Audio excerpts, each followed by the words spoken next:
The afternoon stretched longer than usual, as if the road itself hesitated at the threshold of a new life. The stagecoach rocked along the dry track, dust clinging to the hem of her dress, to her wrists, to every breath she took. The 19-year-old girl sat between her parents, back straight, hands clenched tightly in her lap. The West lay ahead, a place that had never called her name, had never known her, and therefore promised nothing. She left the East not out of longing, and certainly not out of dreams. Her father had accepted a teaching post in a distant town. Her mother needed the dry climate to recover, and she followed by habit, more than choice, staying with family, moving because it was necessary. The air inside the coach felt close, not from heat, but from all that went unsaid. Her mother breathed softly. Her father stared straight ahead. She fixed her gaze on the empty space between them, where thoughts collided and dissolved. The sound of hooves suddenly sharpened. Then a shout tore through the air. The coach jolted and stopped hard. Before she could understand what was happening, the door flew open. Light poured in, carrying the smell of sweat and liquor. A rough man climbed aboard, gun in hand, eyes bloodshot. He rifled through her father's coat, yanked away his watch, tore the chain from her mother's neck. The objects passed into his hands quickly, as if this were work he did every day. Then his gaze settled on her. She felt it before he touched her. One step closer. A coarse hand closed around her arm. She heard her own breathing, broken, trapped in her throat. When his mouth pressed against hers, rough, hurried time seemed to stall. There was no cry for help, no movement of resistance. Only a cold, hollow opening inside her, a place where something was taken, though she had never given it. Shame arrived faster than fear. She realized she was staring into nothingness, as if looking long enough might erase what was happening. Her father went rigid. Her mother turned away. She did not blame them. In that moment she understood that there are fears no one can step into for you. A gunshot cracked sharp and clean. The man froze, eyes wide, then fell backward off the wooden step. His body hit the dry ground, dust rising like a belated ending. She stumbled back, her spine striking the wheel, her heart racing out of control. From the slope above, a man on horseback lowered his gun. He dismounted in one smooth motion, swept the scene with a quick, practiced glance, then looked toward the coach. His voice was low, brief, asking if anyone was hurt. She heard it as though from a distance. When he came closer, she finally saw his face beneath the wide-brimmed hat. Younger than she had expected. Sun-worn skin, eyes calm but alert. Dust coated his vest and a silver star caught the late light. He introduced himself as a deputy, said he had heard the shot while riding patrol. Her father shook his hand, his voice still unsteady from the shock. Her mother nodded in thanks. She stood behind them, hands still clenched, as if letting go would expose something without a name. Then, without intention, her eyes met his. There was no pity there, no curiosity, only a brief pause, like the moment one notices a crack where something once seemed whole. His gaze did not ask. It did not intrude. It simply acknowledged that something had been broken and could not be undone. He turned away to help the driver calm the horses. She drew a deep breath, trying to steady herself. In an unconscious movement, she raised her hand to her mouth, a small quick gesture, as if to check whether everything was still there. She did not know that he had seen it. No one said anything more. The stagecoach was readied to move again. The road stretched ahead, long and dry. But something had shifted so quietly, no one named it so heavily, no one could turn away from it. And in that silence, the viewer is forced to stay, because the story that has just opened does not allow the eyes to look away. The town appeared after the final bend in the dirt road, smaller than she had imagined, quieter than she had expected. Wooden buildings lined the main street, low roofs, windows left slightly open to welcome the dry air. A church sat farther back, its bell tower not tall but high enough to mark where the center of the place lay. The stagecoach slowed, then came to a full stop. Dust settled, revealing an afternoon held still, as if waiting for her family to step into it. Her father climbed down first, his movements careful, as though every step required consideration. Her mother followed, leaning lightly on his arm. She came last, setting foot on unfamiliar ground with a deep breath. The west did not greet them loudly. It simply opened just enough for those who arrived. The house prepared for them stood not far from the school. 4 rooms, old wood but solid, the floorboards creaking softly beneath their steps. Her father said it was a good beginning, his voice carrying both resolve and fatigue. Her mother sat in a chair by the window to rest her face still pale after months of illness. She moved through the house, placing their few belongings where they would stay, as if to prove that they truly meant to remain. Word of the new family traveled quickly. That afternoon, people stopped by, nods, polite greetings. Curious glances lingered longer when they reached her. Not hostile, but not entirely unguarded either. She realized she was standing in a space between not pushed away, not yet drawn in. Her father began preparing for his first day of teaching. He wiped the blackboard, arranged books, wrote down the names of his students. Her mother rested more sometimes, asking her to open the window to let the breeze in. She walked through town, bought necessities at the general store, learned the map of shorter roads. Every step felt like testing whether the ground would hold. She saw him for the first time on the main street, while carrying a basket heavier than she expected. He nodded a brief nod, unhurried, and kept walking. No questions. No pause. The distance remained intact, as if governed by an unspoken rule. The second time was in front of the post office. Their eyes met for a moment, long enough to recognize one another, then separated. The third time, near the church, he stood speaking with several other men. When she passed, he stepped back half a pace to give her room, fingers touching the brim of his hat, a gesture of courtesy without display. She began to notice that what set him apart was not what he said, but how he did not look longer than necessary. In this place, a gaze could become a question. With him, a gaze was only acknowledgement. Nothing more. One morning, she heard the school bell ring. Her father stood at the doorway, straightened his coat, took a deep breath. She watched him go, seeing clearly the nervousness of someone starting over. Her mother stood behind her, smiling faintly, a hand resting on her shoulder, like an anchor. She understood that for now, her family needed her steady more than hopeful. The town continued on its own rhythm. Children ran across the small square, adults talked outside the shops. She learned the sound of it, not lively, but consistent. One afternoon, when the wind shifted, she saw him helping a wagon driver fix a wheel. No one praised him. No one prompted him.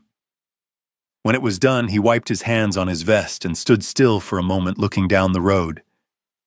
She was no longer afraid of the town. Fear had fallen behind, back on the dusty road and the stagecoach. Here things moved slower, clearer. Trust, however, was another matter. She kept her distance just enough to avoid further harm, just enough to observe. In the evening, when the lamp was lit inside the house, she stood by the window and looked out onto the street. Yellow light spilled onto the path, breaking passing figures into small shapes. The town made no promises. It only allowed. And within that allowance, she learned to place each step, neither rushed nor retreating, so that one day she might call this place her own, even if she did not yet dare to trust anyone. Morning reached the town through very small things. The general store opened, early wood creaking softly underfoot, the smell of thin coffee spreading with the mist. She carried a short list, flour salt, a few lengths of cloth, just enough for a family newly arrived. The basket grew heavier than she had expected. When she turned, she saw him standing nearby as if he had already been there. "Let me," he said, his voice low, unhurried. Without waiting for her answer, he took hold of the basket handle with both hands, adjusting it so the weight did not pull to one side. She startled for a moment, then let go. The silence between them was not empty. It felt like a breath placed exactly where it belonged. They walked out together. He did not step ahead. He did not fall behind. He simply walked beside her slower than his usual pace so she would not have to adjust. When the wind shifted, carrying the smell of dry earth and weeds, she paused, a reflex from before, and he stopped as well. He did not ask why. He did not look closely. He only stopped as if that were the natural thing to do. The road to her house was not long, but long enough for words if one wished them. He said nothing. Neither did she. There were only footsteps and steady breathing. At the steps, he set the basket down, straightened the handle. "If you need directions around town," he said, "I'm usually at the office in the mornings." The sentence ended there, not stretched into an invitation. In the days that followed, help arrived in the same way, timely measured. When her father needed to borrow a ladder to fix the porch roof, he brought one, set it against the wall, checked its balance, then left. When her mother coughed lightly from the dry air, he left a bag of oranges at the door without knocking. She discovered it when she opened the window to let the breeze in. None of it asked for return. None of it waited for thanks. He did not ask about the East. He did not ask about the stagecoach. He did not ask about what she avoided naming. Each time their eyes met, it passed lightly like a quiet greeting. She began to believe that some questions do not need to be asked to be understood. One afternoon, she walked with her mother toward the church to ask for help arranging chairs. Her mother was tired, her steps slow. He appeared at the corner carrying a few wooden boards. Seeing them, he shifted his grip and gave them room. When her mother stopped to catch her breath, he stood still at a careful distance, neither pressing close nor turning away. He simply waited. She realized her own hands had relaxed without her noticing. There were small gestures people often overlook, the way he set his hat down when entering a room, the half step back when someone passed, the way he held a door open for a child running through. These gestures did not speak of goodness in a grand sense. They spoke of habit, and habit is more reliable than promise. She found herself slowing in places where she might see him, not to seek him out, just not to avoid him. When she heard familiar hoofbeats, her chest did not tighten. When she saw his figure at the end of the street, her shoulders did not tense. For the first time in many days, she allowed herself to stand still in the middle of the road, lift her face to the sky, let the wind move through her hair without fear of sudden touch. One late afternoon, as the light dropped low, she was arranging books for her father, when she heard a very soft knock only once. He stood there holding a hand-drawn map. "The school is here," he said, pointing, "but if you go around this way, there's less dust." He set the paper on the table, explained briefly, then stopped. He added nothing more. When he left the house, returned to wind and the smell of old wood. She stood for a moment, her hand resting on the table's edge, aware that her heartbeat had changed. Not faster, just steadier. That night, before putting out the lamp, she thought about their encounter's brief light unbinding. She understood that trust does not come from grand assurances, but from the absence of demand. And within that undemanding kindness, a space of safety had been built quietly. The next morning, when she stepped out onto the street, she did not avoid the crossings. She let herself take the roads where she might see him, not because she expected anything, but because for the first time waiting no longer frightened her. The invitation came on a morning with nothing special about it. She was standing on the porch, hanging thin pieces of cloth, when she saw him pass the gate. He stopped, not too close, not too far close enough that she could hear him, if she wished far enough that he would move on if she did not. The way he waited made one thing clear: this was an invitation that could be refused without leaving a mark. "This weekend," he said, his voice even, "the town has a gathering at the hall. Nothing loud. If you want, I could go with you." There was no I'd really like to. Know everyone will be there. Just a door left slightly open. She looked down at the clothesline, straightened a corner of fabric, then lifted her head. In her mind, the familiar looks of the town passed through curious measuring, sometimes careless, sometimes heavy. Her skin always arrived before her name. She knew that. And because she knew it, she hesitated. He did not press. He simply waited the way he always did, when she needed an extra moment to steady herself. If not, he added lightly, like an alternative already prepared, that's fine too. She realized what unsettled her was not the gathering itself, but being seen with him before a crowd. After a breath, she nodded. All right, she said. Her voice sounded unfamiliar to her, but it did not shake. He nodded back as though this were the most natural outcome. That evening, the hall was lit with low-hanging lamps. People arrived in small groups, scattered laughter, the smell of fresh bread mixing with wood. When she entered beside him, a few eyes paused. She felt the moment clearly, like a change in the wind, but nothing came crashing down. He did not take her hand. He did not draw her toward himself. He simply stood beside her shoulder to shoulder, with enough space that she did not lose her own rhythm. As greetings were exchanged, he introduced her by name, nothing added. She was not turned into a story. She was not assigned a role beyond herself.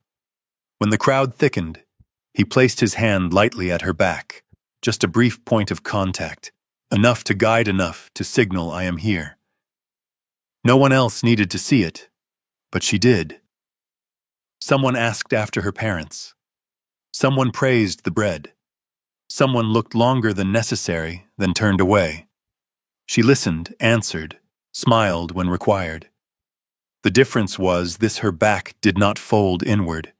Her shoulders did not draw tight. Her hands did not clutch at her skirt.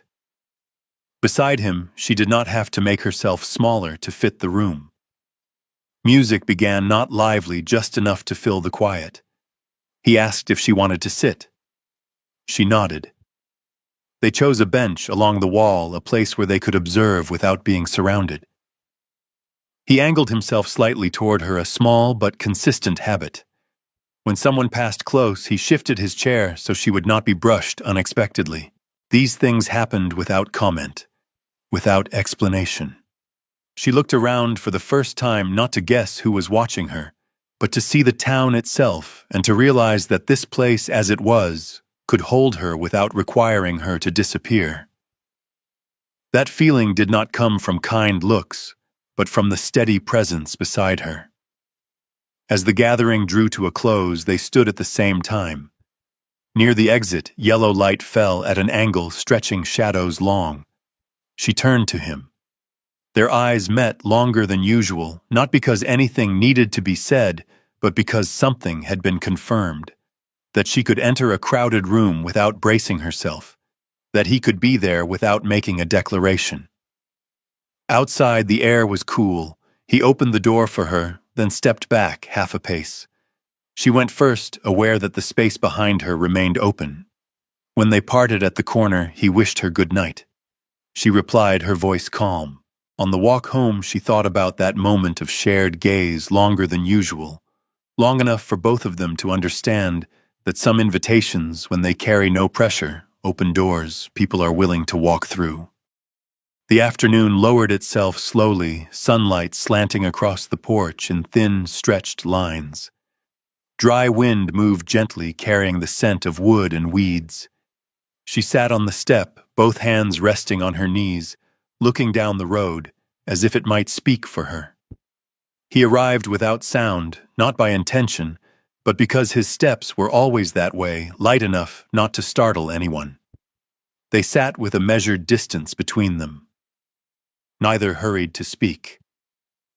Some afternoons must be set down very carefully, or everything will break. He spoke first, but not in the way she expected.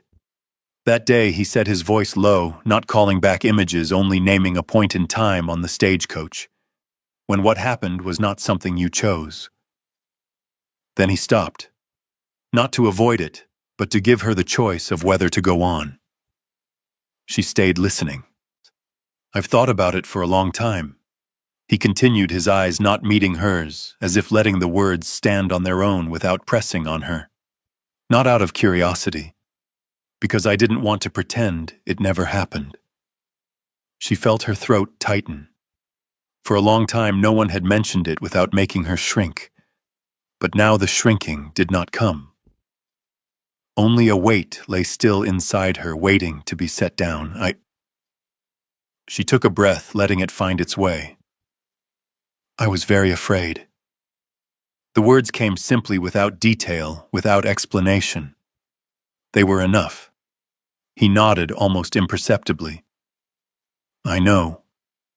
Not a claim, but an acknowledgement. And there's something I want to say clearly.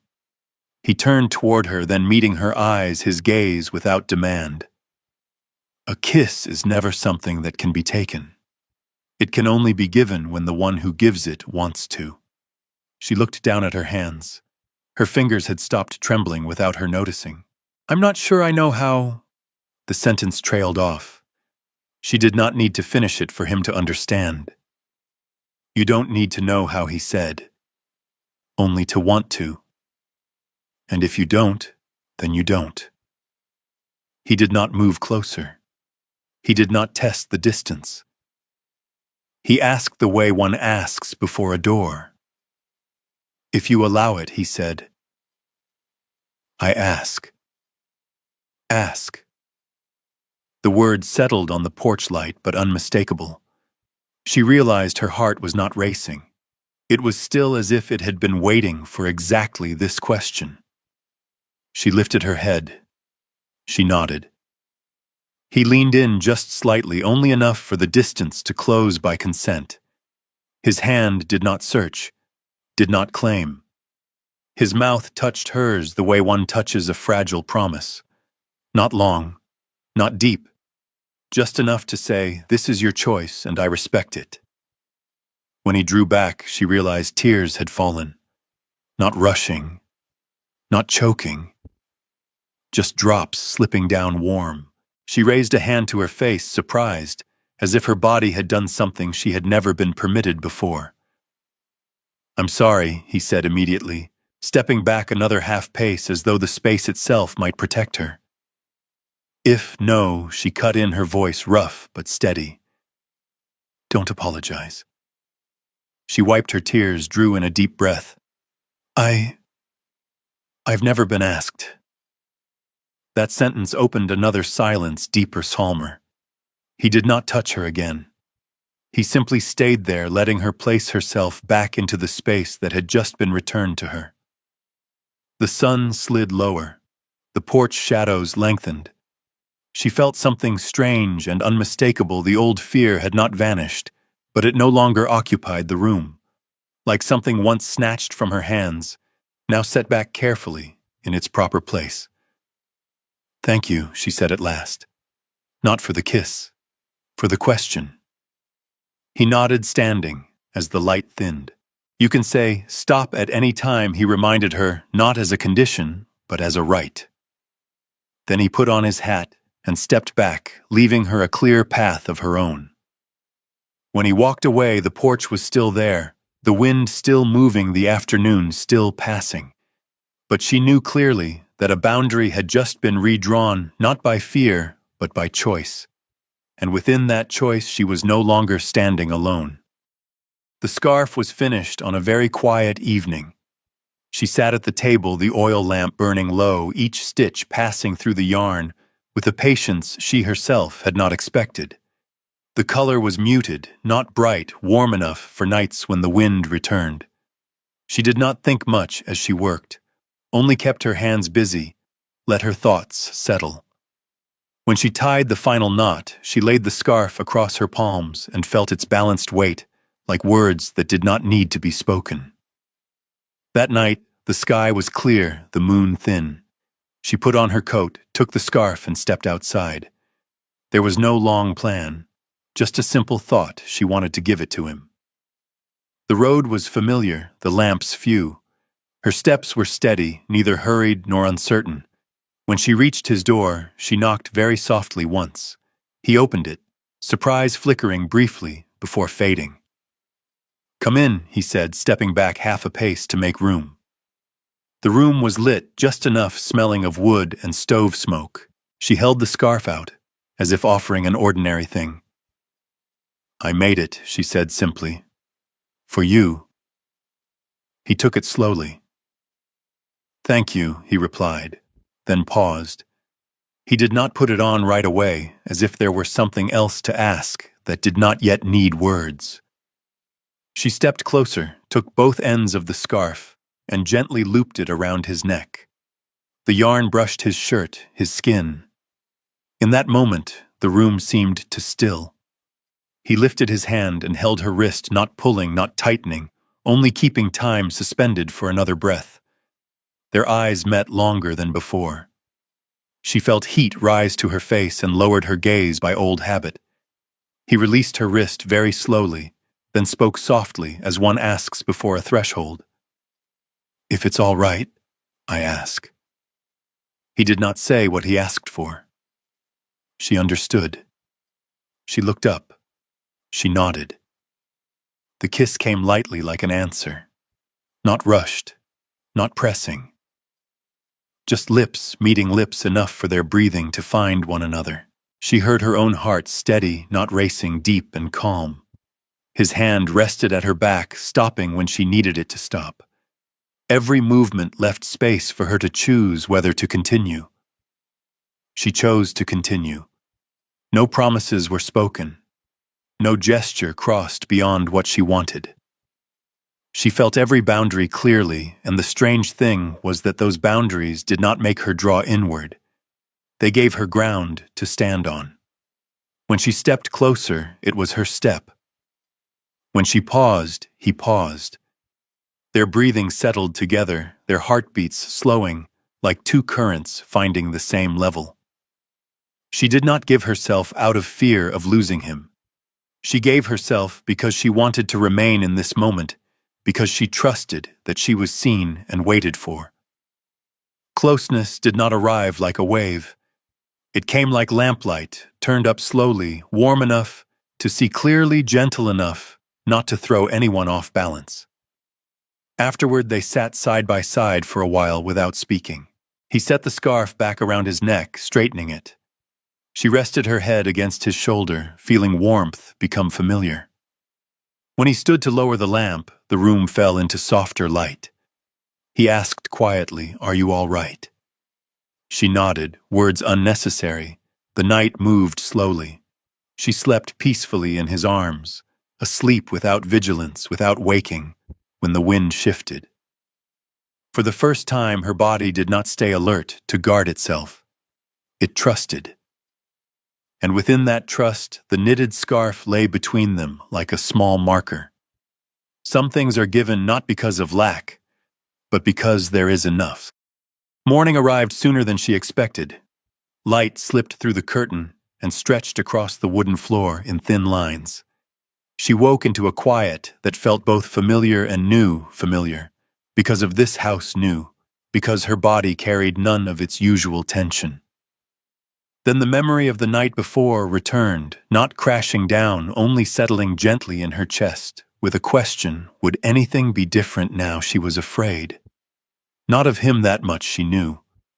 She feared other people's eyes, the speed with which assumptions outran truth, the whispers placed on her before she had time to stand upright. The fear was not loud, but it was persistent, like a fine thread pulling lightly at her chest. She dressed, adjusted her hair, stepped outside. The town moved through its morning rhythm, shop doors, opening distant hoofbeats, familiar greetings. She walked slowly, trying to hold herself as she always had. Each step was an effort not to ask, "Do they see me differently?" She met him at the end of the street by chance or by exact timing. He was speaking with an older man, notebook in hand. When he saw her, he nodded a small smile, just as before. He did not step toward her. He did not draw her into an embrace. He did nothing that changed the color of the space around them. Just an ordinary greeting placed exactly where it belonged. She let out a quiet breath. Inside the general store, she chose her items, listened to the scale, breathed in flour and coffee. When she stepped back outside, he was already on the porch, finishing his conversation before coming over. Heading home, he asked, his voice low enough that no one else could hear. She nodded. He took the bag from her, an old gesture unchanged. They walked side by side. The distance between them stayed the same, proper enough that anyone watching would see only courtesy. Yet she felt his presence more clearly than ever, not through touch, but through the way he matched her pace, stopped when she stopped, turned when she turned. No contact was needed. Someone greeted him. He answered. Someone looked at her, and he did not look back at that gaze to measure it. His eyes stayed forward. That restraint, not showing, not hiding, placed her in a safety she had never known. Not because he shielded her from the town, but because he did not make her into something that required shielding. At her gate, he stopped. "I need to go by the office," he said. "I'll come by this afternoon if you want." No assumption, no command. Just an open choice. She said yes and realized she was smiling before she had time to think. The day passed in small tasks, helping her mother arrange things, writing a few lists, watering the garden. She noticed that the anxiety had not vanished, but it no longer ruled her. Each time she thought of the night before, shame did not arrive, only a quiet sense she had been treated rightly. In the afternoon, he came, on time. They sat on the porch as the light slanted. He told a few ordinary stories, neither avoiding nor emphasizing anything. She listened, and as she did, she noticed how he shaped his words, never taking over, never turning her life into the background of his. When someone passed by, he stood to greet them, then returned the thread of conversation unbroken. She understood then what mattered most: respect does not need announcement. It reveals itself in how a person keeps their rhythm after intimacy, no claiming privilege, no demanding recognition in public, no change of tone because something has been won. When he stood to leave, he asked only one question, very softly. "Are you all right?" She met his eyes this time.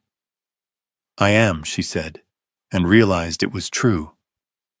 Night fell. Alone again, she thought back over the day. The fear was still there, but it no longer stood first. What stood first now was a new certainty, quiet, unhurried. She placed a hand over her chest and felt her heartbeat steady. For the first time, she named what was growing inside her without her voice shaking. She realized she was in love. The first signs arrived quietly. Not gunfire, not threats, only small things drifting out of their familiar course. A strange horse tied outside the saloon, gone before anyone could ask. A man who greeted no one standing too long at the end of the street, his eyes fixed on the sheriff's office. One afternoon, the storage shed door found, opened then closed again, as if no one had ever entered. The town continued its routines, but beneath them a cord had been pulled tight. He noticed before anyone else. She knew it by the way he slowed, not from weariness, but from calculation. He rode with colleagues, more often shifted patrol hours, offered no explanations. When she asked, he said only, "A few men passed through. I want to be sure things stay calm." The words were brief, but his eyes did not hide what they carried. Then came news. Someone familiar at the stables spoke quietly to her father. A few men had been asking about the deputy who shot a man on the road. No name, just enough said for anyone listening to understand. She stood in the doorway when she heard it, her heart dropping. The shadow had not come looking for her. It had come because of him. Fear changed shape. Before she had feared being seen, feared judgment. Now fear had a clear face, the face of loss. She felt it in every minute he was away, in every distant hoofbeat. She began to count hours' steps, the times the door opened, and it was not him. She tried to stay composed for her mother, for the town. But when night fell, that composure broke apart piece by piece. She lay listening to wind slipping through the cracks, remembering the way he asked, "Are you all right?" in a voice meant only for her. She wanted to answer that question again, wanted to say more, but he was not there. One afternoon, he stopped by quickly.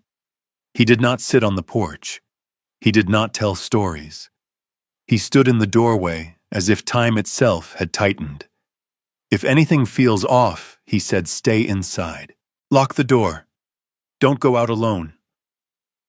She nodded the warning landing like a drumbeat. He looked at her longer than usual, then touched the back of her hand just once, as if to confirm that she was here, that he had seen her. When he left, she stood still for a long time. Fear clung to her like a shadow. She realized she was afraid for him in a way she had never known before, not panicked, but deep and enduring. She feared the emptiness his absence might leave, feared days without their shared rhythm, feared questions with no one left to ask them. That night she knelt beside the bed. No ritual, no careful words. Only a whisper repeated again and again, as if learning to speak from the beginning, keep him safe. She had never prayed for a man, never placed her heart in anything beyond herself. This time she did. Not out of duty, out of a love that had just learned its name. The next day, rumors moved faster than the wind. A drunk muttered the word revenge. Someone advised her to stay away from the sheriff's office. She listened without replying. She did not avoid him. But she did not seek him out, either unwilling to tie another dangerous thread to his body. That restraint hurt, but it was necessary. By afternoon, clouds hung low. The town sank into a thick quiet. She stood at the window watching the road he usually took home. Each passing figure made her heart jump, then fall. The sense of foreboding stayed with her like a cold coat worn too long. When night came, she lit the lamp early. The light was small but enough to see. She sat and waited, one hand resting on her chest, her heartbeat steady by effort alone. She knew it then, the shadow had returned, and this time it was no longer standing outside. Night fell quickly, as if someone had yanked a curtain closed. Lamps across the town were lit earlier than usual. He had planned for that. The plan was spoken in short sentences, nothing wasted, who stood where, who blocked which path, when to stay silent, when to signal. There were no lone heroes, only men who understood that the town's safety depended on not letting darkness walk through unchallenged. She did not know the details. She knew only one thing: tonight, he would not be home early. At the sheriff's office, he and his partners took their positions. They did not wait for danger to knock at the door. They met it at the edge of town where the road narrowed and the light thinned. The men came just as expected, 3 of them too quiet, believing silence would hide their tracks. It did not. The trap closed with a shared breath. Gunfire split the night's sharp final. No dragging out, no chaos. He moved where he was meant to, shifted when needed, signaled when a line was exposed. Bullets tore through wood splinters, flying like dry rain. One man slipped and fell. Another turned back and ran straight into the block. The sound of metal hitting dirt cut cold. He felt heat along his arm, a graze not deep, not enough to stop him. He set his jaw and kept the rhythm. It ended as fast as it began. 2 men were taken down, 1 wounded and pinned under control. The night reclaimed its quiet, leaving the smell of gunpowder riding the wind. The news did not wait for morning. She heard running footsteps outside before any call reached her. When she learned what had happened, she did not think. Coat lamp, she was out the door. The instruction to stay inside shattered under a single thought. Is he alive? The road was dark, the wind struck her face, but she did not slow. When she saw him leaning against the steps, blood darkening his sleeve, her heart struck once hard. "You," she said, not loud, but enough to make him turn. His eyes met hers and loosened like a breath finally released. Just a scratch, he said at once, stopping her panic before it could rise. She did not argue. She had learned another way. She guided him inside and sat him down. Her hands did not shake the way she expected. She tore cloth, cleaned the wound, checked it carefully. "Keep your arm still," she said steady. He did. No jokes, no needless reassurance, just trust. She worked as she had before, but this time the man before her was no longer a fearful memory. He was her present. She dressed the wound, wrapped it clean, tied the knot firm. Only when it was done did she notice her palms were slick with sweat. He looked at her for a long moment. "You came fast," he said. She drew a deep breath and let out the words she had carried the whole run. "I couldn't stay away." Outside, his partners finished securing the area. The town was safe for the night. Inside, the silence took on another shape, not threatening, but fragile. She stayed still another beat, as if to be certain he would not fall behind her. He touched her wrist, lightly, a thank you without words. When everything finally settled, her body remembered what it had endured. The shaking came late, like waves after a storm. She sat on the step, arms wrapped around herself. He crouched in front of her, level with her eyes. "I'm here," he said. "Not a promise, a presence." She nodded, tears arriving without warning. Not from pain, but from how close loss had come. She let them fall unashamed. He waited unhurried. When she looked up again, the night had changed. No gunfire. Only heartbeats, his and hers, learning how to steady again. He was alive, and in that trembling moment she knew she had crossed the last boundary of fear. The news arrived on an ordinary morning. A sealed letter, the ink still fresh, lay on his desk. Its contents were brief, written in the tone of decisions made from far away. He was being transferred, a higher position, a wider jurisdiction. A clear step forward, one that many would accept without hesitation. He read it, folded it, and set it aside. Not out of disregard, but because he knew he needed time to hear what was truly calling him. At midday, he stopped by her house. He did not bring the news as something to display. He sat with her on the porch, both of them looking down the familiar road. The wind moved lightly. She noticed the difference in his silence, not tense but settled. "What is it?" she asked. He handed her the letter. She read it slowly, then placed it back where it belonged. "Will you go?" she asked, her voice steady. He looked out for a long moment. "I was offered the post," he said, "but I haven't answered." She nodded. She did not ask more. She had learned that some decisions need space. The afternoon passed in small tasks, watering plants, straightening shelves, brewing tea. He remained there, present, not avoiding, not rushing toward an answer before she had time to breathe. Late in the day, he stood. "I have to reply before the weekend." She nodded again. When he left, she stayed on the porch, aware of a crossroads opening, quiet but deep. That night, he wrote his reply. His handwriting was even without hesitation. He declined. Not out of fear of responsibility, not from turning away from a broader path. He chose to stay this town, this rhythm, and the woman who stood beside him, not because he shielded her, but because he respected her. The next morning he returned, no letter in hand, only a small box, plain. They sat across from each other, the wooden table between them. He did not open the box right away. "I've chosen," he said first, "to stay. Here." She looked at him, did not ask why. She listened to what was being said. He opened the box. A slender ring, no large stone, nothing meant to draw attention. "I don't know how to say this beautifully," he continued, "but I know how to stay. I know how to choose every day. If you want, not because I once protected you, not because you feel you owe anything, I want to live with you." There was no kneeling, no crowd, no promises beyond what a person can keep. just an offer placed level so she could say yes or no without weight pressing on her. She looked at the ring, then at him. She thought of running through darkness of steady hands, binding his wound of mornings, when he greeted her like any other day, never taking up her space. She thought of how she had chosen him step by step, nod by nod, not out of fear of losing, but because she wanted to stay.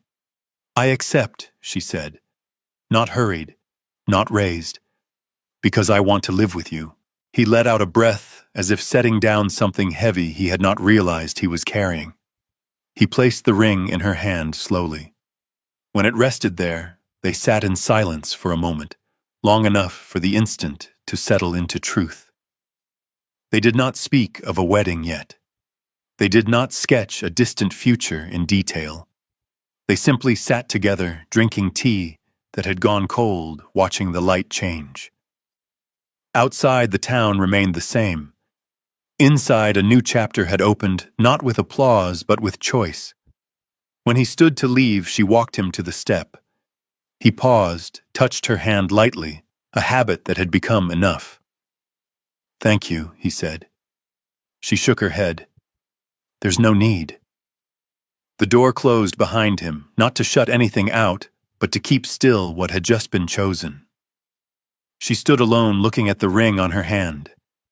She did not feel saved. She felt herself stepping into a life she had chosen by her own will. The wedding took place on a morning with a light wind. There were no grand floral arches, no musicians. Only the small church opened earlier than usual. Wooden benches wiped clean sunlight moving slowly through tall windows. She wore a simple dress, the stitching neat fitted to her frame, not meant to draw attention, but enough to let her stand straight. He waited at the front, dark jacket, steady posture. When she entered, there was no whispering, only quiet nods like an agreement that did not need to be spoken. The vows were brief. No promises beyond the reach of ordinary life. Only to stay, to care, to choose each other when things were not easy. When they exchanged rings, her hands did not tremble, not because she was used to ceremony, but because she was used to being respected. The final kiss did not linger enough to confirm, nothing more. Afterward, people naturally took on tasks. Someone brought bread, someone set tables, someone stacked chairs. She stood among the movement, not pushed aside, not pulled forward as a symbol. Someone asked what she needed. She said nothing. The answer did not halt the moment. It was accepted as a valid choice. In the days that followed, life returned to its usual rhythm, but something had shifted. No one called her name to confirm her place.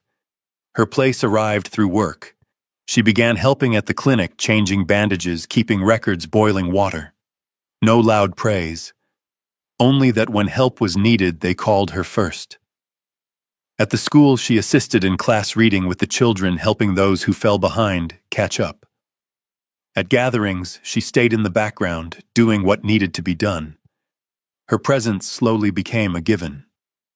One afternoon, a child fell in the yard. The adults called her name before calling anyone else. She ran over, knelt down, calmed the child, handled it cleanly. When she stood up, she met a few gazes, not curious, not measuring, only trusting. She realized then how different that feeling was from anything before. Not being permitted, being relied upon. Family formed in small details. Dinner at the same hour. Coats hung in their place. Questions that did not require long answers. He came home carrying road dust, washed his hands, sat down. She shared a few things from her day. He listened. When disagreements arose, they spoke plainly, then let them rest. No one needed to win. The house was not large, but it held calm. One evening, there was a late knock, a pregnant woman worried. She opened the door without checking the time. She did what was needed, said what needed saying. When the woman left eased, he stood by the doorframe, not intruding. His look said, "Enough, you did right." The community did not hold ceremonies of recognition. They did not raise monuments. They acknowledged her by giving responsibility, by asking her opinion, by knocking on her door when help was needed. These actions repeated themselves steady and unremarked. She realized she no longer counted glances, no longer prepared answers in advance. She walked naturally, as if this road had been waiting for her all along. One morning she stood on the porch and watched the town wake up. Familiar faces passed, greeting her by name. No awkward pauses, no distance to cross. She breathed in and understood something simple and deep belonging does not come from declaration, but from being needed and being present when needed. When he came home and set his hat down, she looked at him and smiled. Not because the wedding was over, but because today and tomorrow both held a place for her to stand, not at the edge, but in the middle of this life. She was no longer an outsider.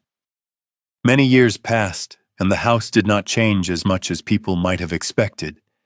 It was still the low wooden porch, the old scratches left uncovered, the marks of use never hidden or repaired away. The windows were still opened every morning to let the wind move through on its own terms, without reason or ceremony. Only one thing was different: the front door was rarely closed all the way. Not from carelessness, but because this place had learned that a home does not need to guard itself so tightly once it knows who it is for. Afternoon arrived slowly, as it always did now. Sunlight crossed the yard and settled on objects that had stayed with them through the years: the worn chair by the wall, the hook where hats were hung, the table smoothed by countless hands. She stood at the doorway, one hand resting on the wooden frame, listening to the house breathe. The sound was steady, unhurried, like a body that no longer waits for impact. Children's laughter rose and fell in the yard, uneven and bright. Familiar footsteps, weighted just enough slower than before, approached the porch. He set his hat down, met her eyes, and greeted her with a look they had shared for a lifetime. They had children. There was no need to list names to prove it. The proof lived in the everyday evidence: shoes lined neatly by the wall, scraps of drawings tucked beneath the table, questions asked at hours when no one was prepared to answer them. She responded to each one with patience she had grown into. He fixed a chair whose leg had loosened, his movements slower now, but certain. No one named it happiness. It was simply life, full enough that naming it would have felt unnecessary. Sometimes old memories returned. Not with force, not like an ambush. They came the way a distant scent does road dust carried on dry wind, the sharp trace of metal, the echo of a heartbeat that once ran ahead of reason. She remembered a first kiss, shaped by fear, remembered the way her body had locked in place, unable to speak or move. That memory no longer pulled her under. It stood still, held at the proper distance. She did not erase it. She did not chase it away. She placed it beside the present, so the contrast could remain visible. The present was different. It held kisses that needed no protection, hands that knew when to stop without being told, evenings that were heavy with fatigue but never lonely, mornings that began without scanning the street or watching the window. She understood over time that healing had not come from forgetting. It had come from being chosen again and again, in moments so small no one else noticed. The house learned to open itself to others. There was no sign hung outside, no declaration made. It happened quietly. When someone knocked, she opened the door. When someone needed a place to sit, they stayed. Some nights required an extra bowl at the table. Some winters meant another blanket pulled from the chest. Stories were told without interruption. Silence was allowed to settle where words failed. These patterns repeated themselves until they became habit, the same way this house had learned in its earliest days, when she herself had stood at the edge, uncertain whether she would be welcomed or turned away. She looked back on the road she had taken without regret. Not because the road had been gentle, but because every burden she carried had eventually found a place to be set down. She had learned not to shrink under another person's gaze. Learned to say yes when she wanted no when she needed. Learned to stay without surrendering herself. These lessons were never written, never spoken aloud as rules. They lived instead in how she crossed the yard, in how she spoke each name, in how she left space for others to decide for themselves. There were moments of quiet reckoning. On certain evenings after the children had gone to sleep, she would sit alone and let the past move through her without resistance. She did not relive it. She acknowledged it. The fear that once defined her no longer held authority. It existed as a chapter, not the whole book. And in that acknowledgement, she felt a steady strength, one earned, not granted. The town changed slowly around them. People aged. Faces grew familiar, then scarce. New ones arrived. Through it all, the house remained a point of return. Not because it offered answers, but because it offered steadiness. The community did not speak of gratitude in formal ways. They showed it by coming back, by trusting her judgment, by leaving children at the table while they stepped outside, by knocking without hesitation when something went wrong. In the evenings, the wind often shifted just as the light inside the house softened. He would sit beside her, their shoulders close, silence resting easily between them. They no longer needed to recount the past, to understand the present. When he placed his hand over hers, the gesture carried no promise of change. It confirmed what had already been chosen long ago. Sometimes she stood on the porch alone and watched the street settle into dusk. Children drifted back inside, voices lowering, laughter dissolving into quiet. The house closed itself, partway, never fully, always leaving room for air to move through. She would draw a breath and feel a peace that did not announce itself. It did not demand attention. It simply stayed. She understood then that some lives begin in fear but end with no one being pushed outside ever again. The story did not conclude with gunfire or grand vows. It ended with a door left ajar, with footsteps that no longer rushed, with a woman who had learned how to remain without shrinking herself. Happiness, she knew now, did not come from being rescued. It came from being chosen daily, quietly, without spectacle. If you have walked with her to this point, you may recognize something familiar. A life does not need to start in certainty. It does not need to be clean or perfect or unmarked. It only needs to arrive at a place where kindness is practiced, where no one is left standing outside when they are tired. The years behind may carry fear, but the years of staying can carry peace. At any age, the heart understands the worth of an open home, of a hand that knows when to stop, of a love that does not demand proof. If this story touched a memory, a thought, or a quiet place within you, share it in the comments. If you felt warmth here, press like to hold on to it. Subscribe to walk with us into the next stories, and comment to let us know where you are listening from. Thank you for staying until the very end.